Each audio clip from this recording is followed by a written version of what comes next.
ایک دفعہ کا ذکر ہے کہ ایک آرامدہ چھوٹے سے گاؤں میں لیلا نام کی ایک متجسس لڑکی رہتی تھی۔ لیلا کو تلاش کرنا پسند تھا، خاص طور پر جب قریب کے انچنیٹڈ فارسٹ میں نئی جگہیں دریافت کرنے کی بات آتی تھی۔ جنگل عجائبات سے بھرا ہوا تھا، جیسے درخت جو باتیں کر سکتے ہیں اور پھول جو چمکتے ہیں۔ ایک دھوپ والی دوپہر لیلا اپنے قابل اعتماد سرخ بیگ اور اپنی پسندیدہ جامنی رنگ کی ٹوپی کے ساتھ ایک مہم جوئی کے لیے نکلی۔ وہ سنہری پتوں کی پگڈنڈی کے پیچھے چلی جو سورج کی روشنی میں چمکتی دکھائی دیتی تھی۔ جب وہ جنگل کی گہرائی میں چلی گئی تو اس نے کچھ غیر معمولی دیکھا، ایک بڑے بلوط کے درخت کی بنیاد پر ایک چھوٹا سا دروازہ۔ لیلا کی آنکھیں جوش سے پھیل گئیں۔ اس نے آہستہ سے دروازے پر دستک دی اور اس کی حیرت سے وہ کھل گیا۔ اندر ایک آرامدہ چھوٹا سا کمرہ تھا جس میں شیلف چمکتے جار اور کتابوں سے بھری ہوئی تھی۔ کمرے کے بیچ میں گروم نام کا ایک دوستانہ گنوم تھا۔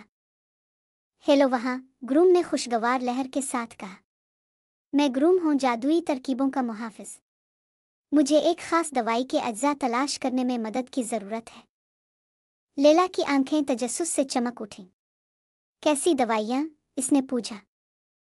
گروم نے وضاحت کرتے ہوئے کہا، آنے والے مون فیسٹیول کے لیے چاند کو چمکانے کے لیے یہ ایک دوائیاں ہیں، لیکن میں 3 اہم اجزاء سے محروم ہوں: ایک ستارہ فلاور، ایک سرگوشی والا پنکھ اور ایک چاندنی کا کرسٹل۔ بغیر کسی ہچکچاہٹ کے لیلا نے مدد کرنے پر رضامندی ظاہر کی۔ گروم نے اسے ایک جادوئی نقشہ دیا جو نرمی سے چمک رہا تھا۔ اس نقشے پر عمل کریں اور آپ کو وہ چیز مل جائے گی جس کی آپ کو ضرورت ہے، انہوں نے کہا۔ لیلا اپنی تلاش پر چل پڑے۔ سب سے پہلے وہ ستاروں کے پھولوں کے ایک کھیت میں آئی جو زمین پر کھلتے ہوئے چھوٹے ستاروں کی طرح دکھائی دیتی تھی۔ اس نے احتیاط سے ایک کو چن لیا، اس بات کو یقینی بناتے ہوئے کہ نازک پنکھڑیوں کو پریشان نہ کیا جائے۔ اس کے بعد وہ ایک چمکتی ہوئی جھیل کی طرف چلی گئی جہاں کہا جاتا تھا کہ سرگوشیاں کرنے والا پنکھ پایا گیا ہے۔ اس نے پروں کے ساتھ ایک خوبصورت ہنس دیکھا جو سورج کی روشنی میں چمکتا تھا۔ جیسے ہی وہ قریب پہنچی، ہنس نے آہستہ سے اپنے بازو سے ایک پنکھ نکال کر لیلا کو دے دیا۔ آخرکار لیلا سب سے اونچی پہاڑی کی چوٹی پر پہنچی جہاں رات کے آسمان میں چاند کی کرنیں رقص کرتی تھیں۔ اس نے آگے بڑھ کر ایک چمکتی ہوئی چاندنی کی کرسٹل کو پکڑا جو ایک چمکتی ہوئی روشنی کی طرح نیچے تیر رہا تھا۔ اپنے بیگ میں محفوظ طریقے سے تینوں اجزاء کے ساتھ لیلا جلدی سے واپس گروم کی طرف چلی گئی۔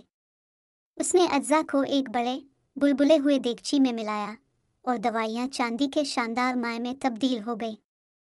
آپ کا بہت شکریہ لیلا، گروم نے اسے چمکتی ہوئی توجہ دیتے ہوئے کہا۔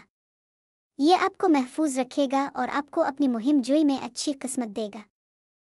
اس رات چاند کا تہوار گاؤں میں اب تک کا سب سے زیادہ جادوئی میلہ تھا جس میں چاند پہلے سے زیادہ چمک رہا تھا۔ لیلا نے فخر اور خوشی محسوس کی، یہ جان کر کہ اس نے اسے خاص بنانے میں مدد کی ہے۔ اور اس دن سے جب بھی اس نے انچنیٹڈ فارسٹ کی سیر کی، وہ ہمیشہ اپنے خوش قسمتی اور ایڈونچر سے بھرے دل کو لے کر چلے گئے۔ The end. مجھے امید ہے کہ آپ نے کہانی کا لطف اٹھایا۔